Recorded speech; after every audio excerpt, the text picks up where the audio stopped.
ৰাতি 11টা 11:30 বজাত হুলস্থুল শুনিলোঁ, ধৰ মাৰ এনেকৈ হুলস্থুল লাগিছে। প্ৰথমতে হৈছিলে সেইফালৰ পৰা হুলস্থুল কৰি আহিলে, বাইকত আহিছে কেইটামান ল'ৰা, আহি পেলাই সেই সিহঁতৰ তাত সোমালেগৈ সবাই। এনেকুৱা পূব আমলাপতি, এতিয়া হামদৈ মুখত আৰু এইটো কেজিফুলৰ ওচৰত, সিহঁতৰ তাত সোমালেগৈ। তাত সোমাই সিহঁতৰ ল'ৰাকেইটাক ধৰিলে সবাই। ধৰোঁতে সিহঁতে লগৰ আমাৰ দুৰ্গা জয়ছোৱালৰ ল'ৰাৰ লগৰ হ'ব, ইয়াক মাতিলে। তাক মাতিলে, ৰাতি পঢ়ি আছিলে, কৈছে মই পঢ়ি আছোঁ যাব নোৱাৰোঁ। তাক আকৌ মাতিলে সিহঁতি ফোন কৰি। তেতিয়া সি যোৱা খোজোতে মাক আৰু দেউতাক মানে দুৰ্গা জয়ছোৱাৰ ওলাই গ'ল সিহঁতে তাত গৈ দেখিলে ঢেৰ ল'ৰা মাৰপিট চলি আছে তাত। এহঁতক মুখৰ আগত পাই দুৰ্গাকো দিলে, আৰু দুৰ্গাৰ কৰ্মচাৰী গৈছিলে লগত, কৰ্মচাৰীকো পিটিলে। আৰু সেইখিনি ল'ৰা এজন সি চাবলৈ আহিছিলে এৰ'বলৈ, তাক পাই তাক গছকি মাৰিলে, সি মৰি থাকিলে। তাৰ নাম মৃন্ময় হাজৰিকা। আৰু এজন ঢুকাইছে বুলি শুনিছোঁ, সেইজন নাজানো। এতিয়া শান্তিপুৰৰ কোনোবা ল'ৰা বুলি কৈছে। কিবা সিহঁতৰ মানে কি আখেজটো নাজানিম, কিন্তু ড্ৰাগছ চাগছ কিবা খোৱা হ'ব লাগিব না, ৰাতি এনেকৈ মাৰিব নেকি? হাতত বয়সীয়া হ'ব কিমান 25-30 ভিতৰত হ'ব। কলেজত পঢ়ি থকা ল'ৰা, বাইক লৈ আহিছে। এখন বাইক থাকি গৈছে, পুলিচে লৈ গৈছে বোলে বাইকখন। 2025 বৰ্ষৰ অন্তিমটো দিনত ইতিমধ্যে গোলাঘাটত সংঘটিত হোৱা এটা লোমহৰ্ষক ঘটনাই সমগ্ৰ গোলাঘাট জিলাখন ইতিমধ্যে জোকাৰি গৈছে। আমি ইতিমধ্যে হিন্দী চিনেমা বা চাউথৰ চিনেমা আমি শুনিছিলোঁ যে মুম্বাই গেং ৱাৰ আছে, গেং ৱাৰ ইতিমধ্যে কেনেদৰে আক্ৰমণ কৰে, ঠিক একেটা ষ্টাইলত চাউথৰ চিনেমাৰ সেই যি গেং ৱাৰ, সেই গেং ৱাৰৰ ষ্টাইলতে গোলাঘাটত সংঘটিত হ'ল এটা ভয়াৱহ ঘটনা, য'ত এজন নিৰপৰাধী লোকে মৃত্যুক আঁকোৱালি ল'ব লগা হ'ল। মই কেমেৰা পাৰ্চন প্ৰশান্তক মই দেখুৱাবলৈ গৈছোঁ এইটো ঘৰ, এই ঘৰটোতে সেই ঘটনাটো সংঘটিত হৈছিল। আৰু এই ঘৰটো হৈছে এটা উদণ্ড যুৱকৰ ঘৰ। সেই উদণ্ড যুৱক দুজন হ'ল অনুভৱ ৰাজখোৱা আৰু অনুৰণ ৰাজখোৱা, যি দুজন উদণ্ড যুৱক ইতিমধ্যে ড্ৰাগছ আসক্ত, আৰু সেই গেংটোৰ লগত তেওঁলোকৰ এটা সম্পৰ্ক আছে। আৰু নিশা প্ৰায় 10:30-9:30 বজাত সেই গেংটোৰ কেইজনমান লোক সদস্য আহি ইয়াত উপস্থিত হ'ল। ইয়াত উপস্থিত প্ৰথমতে ইয়াত কাজিয়া সৃষ্টি হ'ল।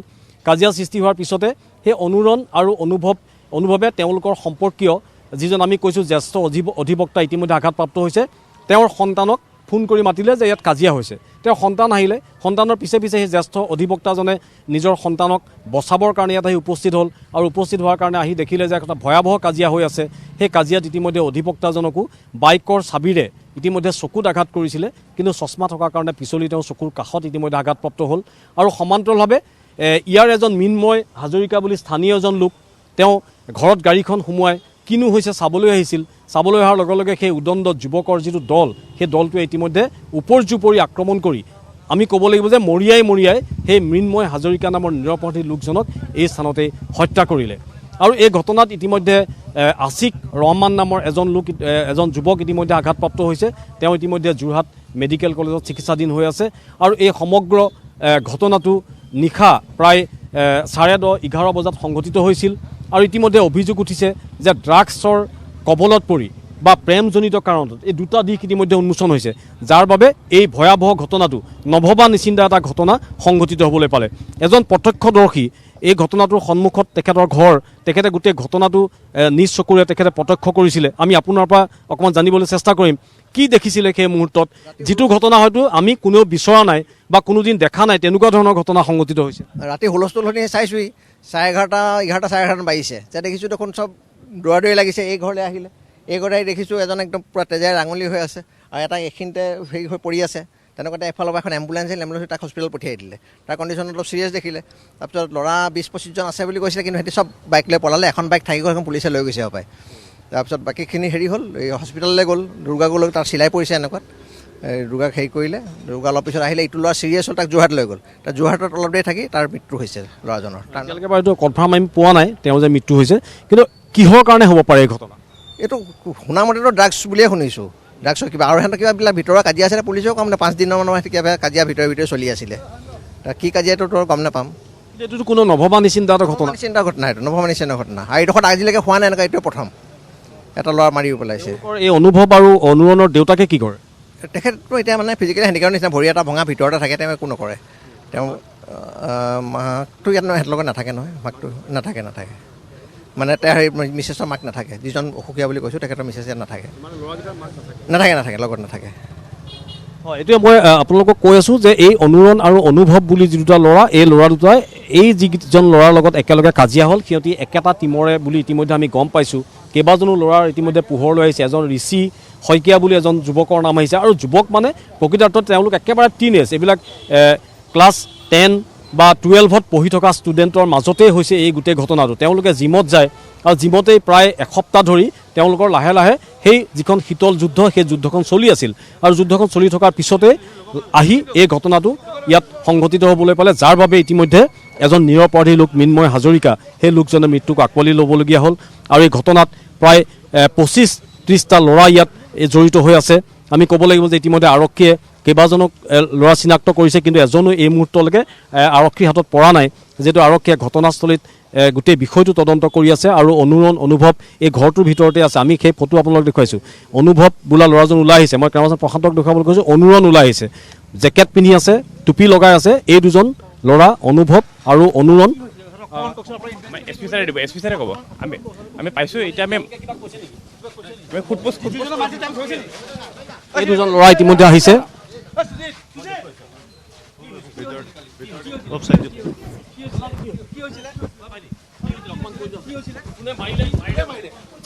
এই দুজন ল'ৰা ইতিমধ্যে তেওঁলোকে আমি দেখুৱাই আছোঁ, মুখেৰে একো নামাতে তেওঁলোকে। এতিয়া মুখৰ সিহঁতৰ মাত নাই, কিন্তু তেওঁলোকে এই গোটেই ঘটনাটোৰ বিষয়ে জানে।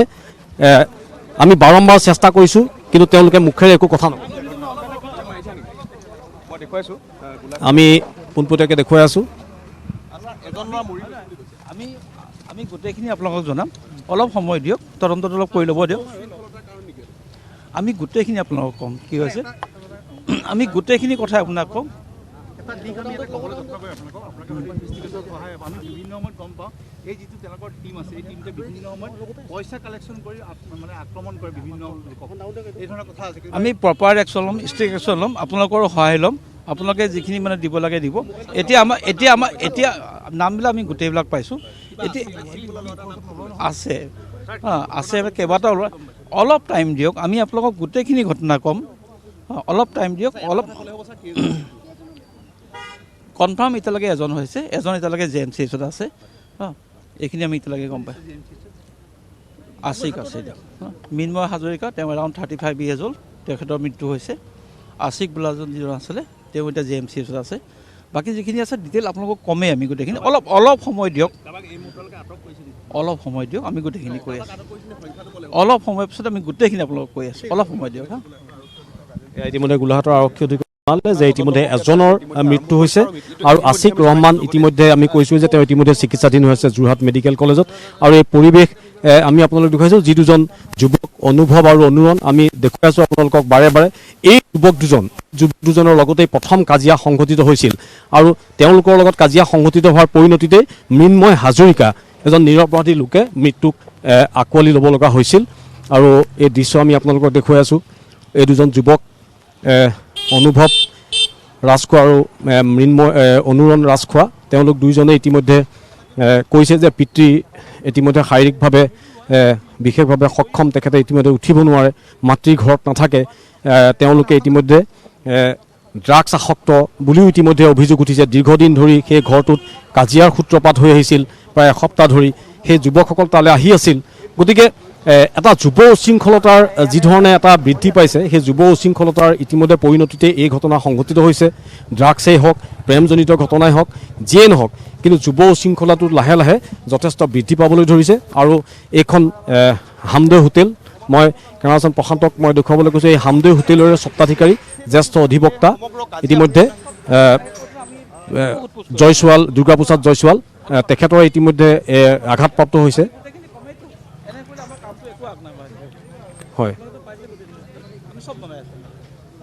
হয়, ইতিমধ্যে আৰক্ষী অধীক্ষকে নিজে ইয়াত উপস্থিত হৈ সমগ্ৰ ঘটনা ইতিমধ্যে তদন্ত কৰিছে আৰু সকলোখিনি ইতিমধ্যে কিছু সময়ৰ পিছতে অৱগত কৰিম এই কথা ইতিমধ্যে উল্লেখ কৰিছে। কিন্তু এই যি ঘটনা, এই ঘটনা ইতিমধ্যে সকলোৰে চকু কপালত তুলিছে, কাৰণ এনেধৰণৰ ঘটনা যুৱ উশৃংখলতাৰ পৰিচায়ক নহয় জানো? নিশ্চয়কৈ, যিহেতু গোলাঘাটত যিটো ঘটনা ঘটিলে, এই ঘটনাটোৱে সঁচাকৈ সকলোকে চিন্তিত কৰি তুলিছে।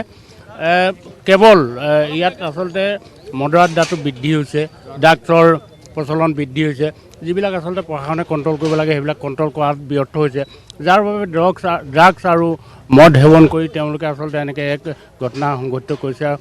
হত্যাকাণ্ডৰ দৰে ঘটনা ঘটিছে, হত্যাকাণ্ডৰ দৰে মৰিয়াই মাৰিছে, গছকি মাৰিছে। এনেধৰণৰ নৃশংস ঘটনা ঘটাটো আচলতে ইয়াত যিসকল প্ৰশাসন আছে, আৰক্ষী আছে, তেওঁলোকে নিয়ন্ত্ৰণ কৰাত বা ৰোধ কৰাত চূড়ান্তভাৱে ব্যৰ্থ হৈছে বুলি আমি অনুভৱ কৰিছোঁ। গুৰুত্বপূৰ্ণ কথা ইতিমধ্যে ড্ৰাগছ আমি কৈছোঁৱেই যে নিচাযুক্ত দ্ৰব্য সেৱন কৰি এনেদৰে যিটো গেং ৱাৰ সেই গেং ৱাৰ ইতিমধ্যে হৈছে খুব ভয়াৱহ পৰিৱেশ আহি পৰিছে দেখিছোঁ আমি এনেধৰণে আহি মানুহৰ সন্ধ্যা সময়ত মানে ৰাতি হোৱাই নাই বুলি ক'ব লাগিব 10 বজাত আহি এনেধৰণে আহি মানুহৰ ঘৰত সোমাই মানুহ হত্যা কৰিছে এইটো সাংঘাতিক কথা গোলাঘাটৰ নিচিনা জেগাত এনেকুৱা এটা অৱস্থা হ'ব বুলি ভবা নাছিলোঁ কিন্তু এতিয়া ভিতৰি গম পালোঁ গোলাঘাটতো ইমান অশান্ত হৈ গ'ল এইটো সুস্থ অৱস্থাত থকা মানুহ নহ'ব চাগে ড্ৰাগছ এডিক্ট হ'ব গোটেইকেইটা এতিয়া যিটো গম পাইছোঁ গোটেইকেইটা ড্ৰাগছ এডিক্ট গোটেইকেইটা ঘৰৰ পৰা এই দুৰ্গা প্ৰসাদ জয়ছোৱাল যিটো এওঁতো ইয়াৰ বহুত পুৰণা মানুহ এই কিছুমান সৰু ল'ৰা ক'ৰ পৰা আহি গোট খাই পেলাই ইয়াত যে তাৰ মুখৰ আগতে এটা ল'ৰা হত্যা কৰিলে এইটো গোলাঘাটৰ কাৰণে বিৰাট নিৰ্লজ্জ হৈছে আমি খুব লাজ পাইছোঁ আমাৰ গোলাঘাটখন যে ইমান ভিতৰি বেয়া হ'ল আমি কল্পনা কৰা নাছিলোঁ এইটো ইয়াৰ কিন্তু এটা একশ্যন হ'ব লাগে যিকেইজন কালপিত আছিলে সেইকেইজনক কিন্তু মই এৰিব নালাগে সিহঁতক আৰু তো থাকিব লাগিব চাগে তাৰ 10 বজাতে আৰক্ষী থানাৰ পৰা ইয়াতনো কিমান দূৰ